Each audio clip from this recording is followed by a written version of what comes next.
stage and my microphone is on.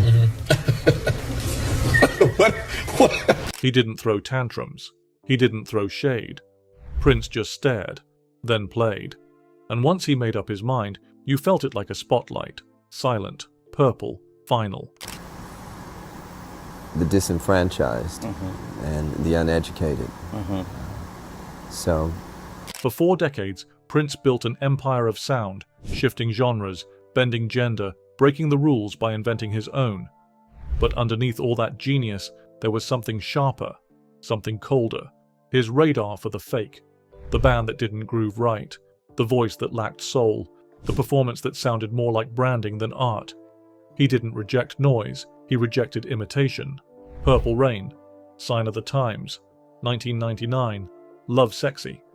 Every track was an orbit of its own, but at the center was Prince's filter, and once you crossed it, there was no turning back.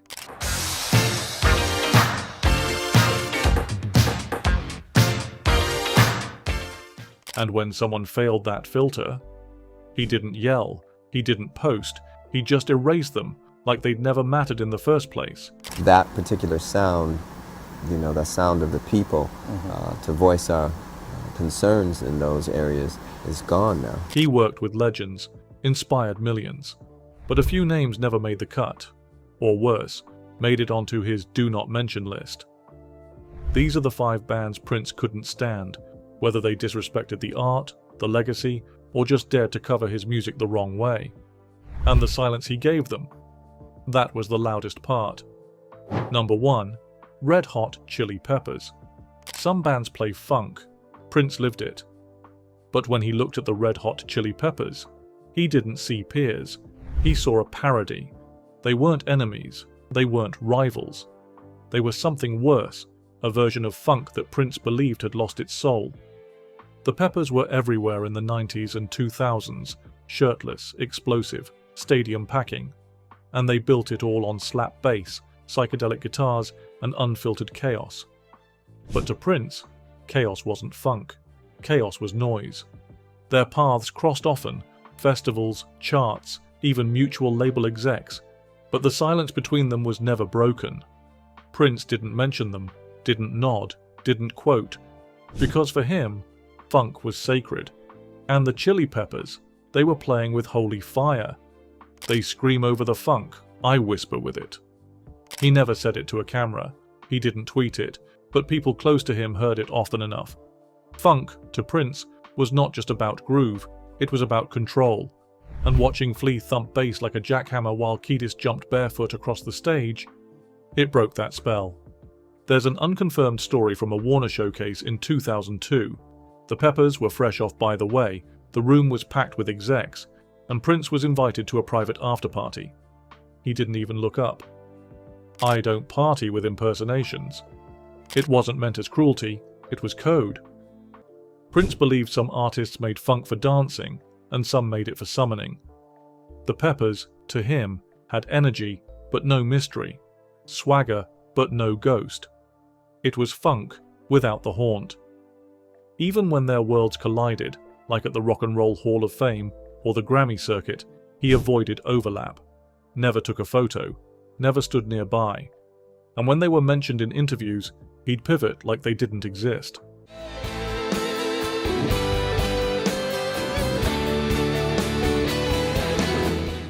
Chad Smith once joked, I think we scared him, or bored him, but that wasn't it. Prince wasn't bored. He was offended. In his eyes, the Chili Peppers had taken something ancestral and made it frat party loud. Where Sly Stone whispered rebellion, Kiedis shouted rhyme. Where Larry Graham pulsed emotion, Flea thrashed technique. Prince wasn't angry about their popularity. He was mourning their departure from the code. Because to him, funk had rules. Even if you bent them, you had to bow to them first. And the Chili Peppers never bowed to anything. Prince didn't hate them personally. He hated what they represented, a kind of funk that left its shadow behind. That silence. It wasn't shade. It was disappointment. Number 2. Foo Fighters. In Prince's world, volume wasn't power, restraint was. So when the Foo Fighters roared into arenas with 10 amps and 1,000 decibels, he didn't flinch, he just looked away. The band never insulted him, they never trashed him, they even loved him. But Prince? He kept them at arm's length. For one reason, he thought they were loud, but not deep. Foo Fighters meant well. But in Prince's mind, intention doesn't excuse execution. They play like the world's ending. I play like it's already been reborn. In 2003, they covered Darling Nikki. It wasn't a diss, it was a tribute. But when a reporter asked Prince how he felt about it, he gave a rare, blunt response. Write your own tunes. That wasn't ego, that was a line in the sand. Prince believed you don't enter someone else's temple unless you understand what built it. Darling Nikki wasn't a track, it was a statement. It carried subtext, politics, rage, rebellion, sex, censorship. When the Foo Fighters covered it, they brought volume. What Prince didn't hear was reverence. He later blocked the song's release on the official EP, not for profit, but because in his view, the energy was off. To Prince, sound was language. And the Foo Fighters were speaking too loudly to be understood. It wasn't personal. He didn't mock them, didn't trash their fans, didn't throw shade in interviews. He simply avoided every opportunity to link arms with them. Outside in the cold distance, a wildcat dig ground. Now contrast that with the Foo Fighters' onstage style, primal, cathartic, wild. Dave Grohl screams like he's exorcising ghosts. Prince whispered like he already tamed them. There was one strange moment in 2007, a Grammy after-party. Grohl extended a hand. Prince smiled politely, nodded once, and turned back to a conversation with Herbie Hancock. That was Prince's diplomacy. Minimal, firm, clean. No drama, just distance. Years later, when asked again about the cover, Prince clarified, "Covers are fine, just don't forget to bring your own soul."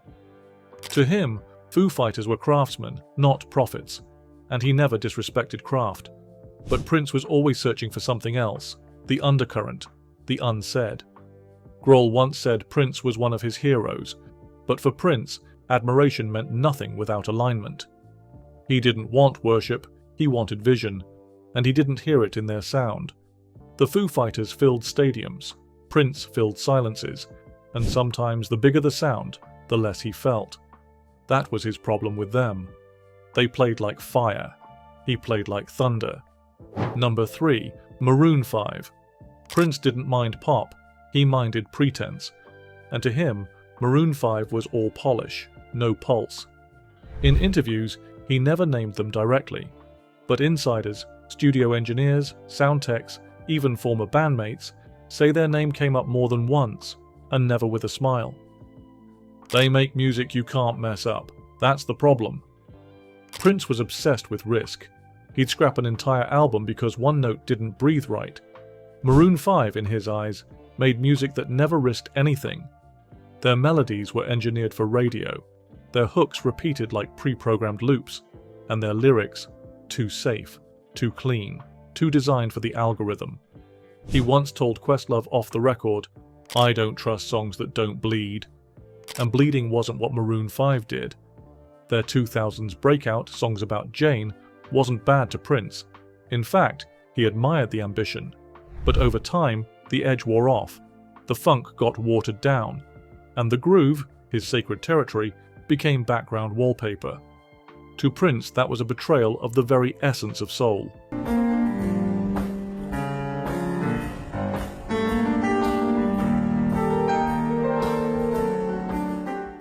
Maroon 5, by contrast, refined everything to perfection.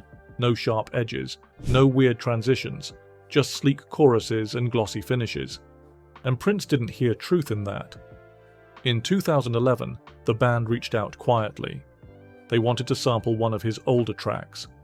Prince declined without hesitation. No statement, no explanation, just silence. He didn't block them because he was petty. He blocked them because he believed in protecting vibration.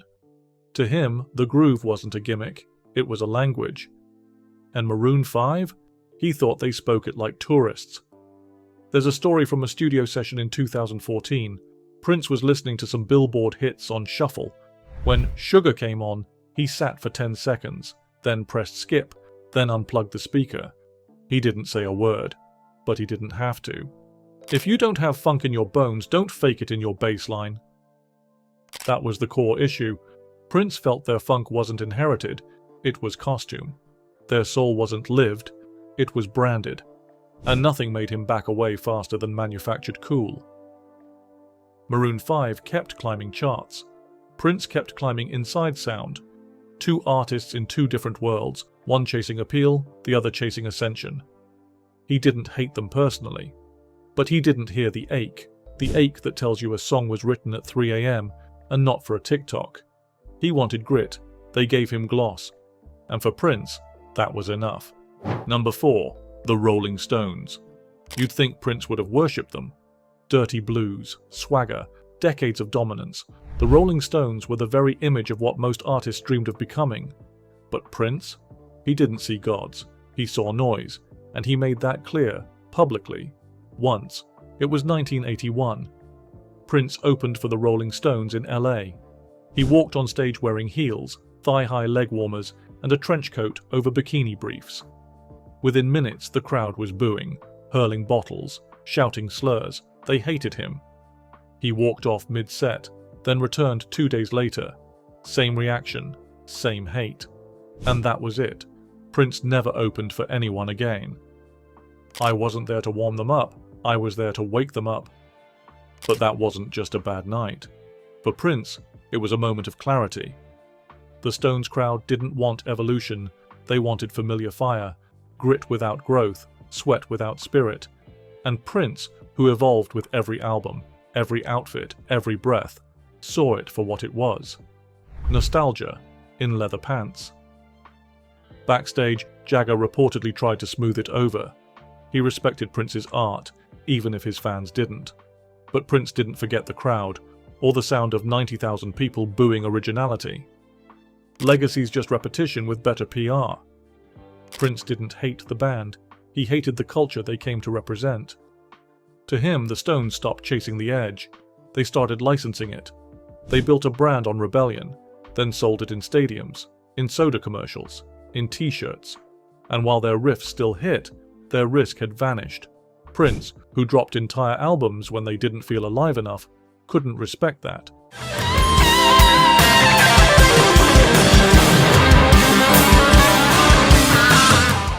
To him, the Stones were a monument. He preferred movement.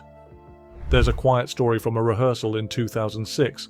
A young band was jamming on Start Me Up. Prince walked in, listened for a beat, then unplugged the amp. No words, just a look. The message? Don't chase their energy, find your own. He didn't want to be worshipped like the Stones, he wanted to be untranslated, misunderstood, real. Because in Prince's world, once you get too big to fail, you stop growing. And he never wanted his sound trapped in stone.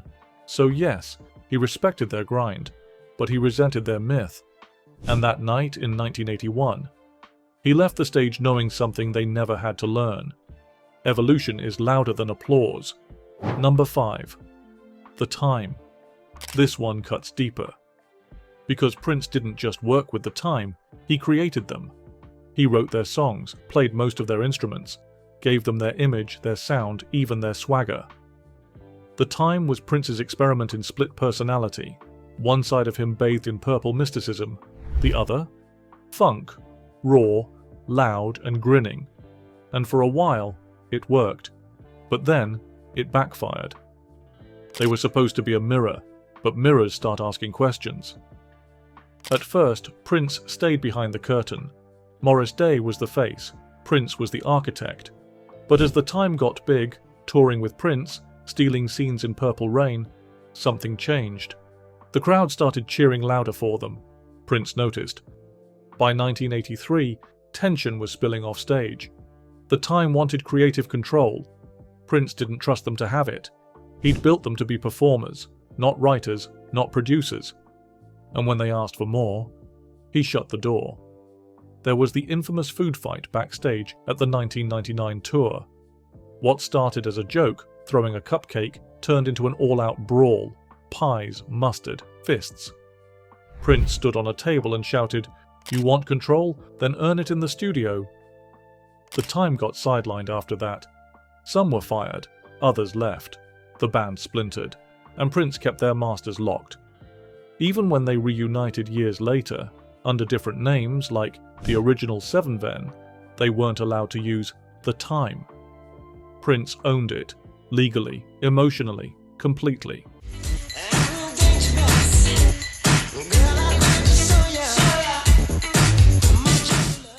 In public they were cordial, in interviews respectful, but behind closed doors the split never healed.